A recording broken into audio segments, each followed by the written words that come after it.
বাজারকে ওনারা নিয়ন্ত্রণ করতে থাকে। এখানে কেউ আসবে না, যারা মিলাদ বিরোধী যারা আছে এখানে, যে কুচক্রী মহল এরা আছে এখানে মিলাদ বিরোধী, যে কুচক্রী মহলের কারণে এটা হচ্ছে ওরা মাজার বিরোধী, যে কুচক্রী মহলে এটা করতেছে ওরা হচ্ছে অলিয়া উলিয়া বিরোধী, ওরা কোনো পীর ফকির মানে না, এটাই ওরা করতেছে।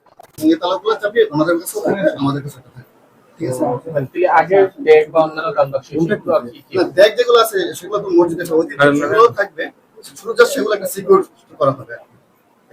ডেকের কি আলাদা কোনো তালা থাকে নাকি ডেকে আগে যে এরকম আছে সেরকম না, বর্তমানে তালা থাকবে এবং এটা যৌথ তালা, মানে ওনাদের কাছে চাবি থাকবে, আমাদের কাছে চাবি থাকবে। সেক্ষেত্রে এই যে বক্সগুলো সেগুলো আসলে প্রয়োজনীয়তা আছে যেহেতু ডেক অন্যান্য প্রাণবাক্স আছে, উপরে তো আপনার ডেক নাই এবং উপরে গুলো তো ইয়া না, মানে ছোট ছোট বাক্স, সব ছোট ছোট বাক্স করে আমরা একবার সম্মিলিত করবো।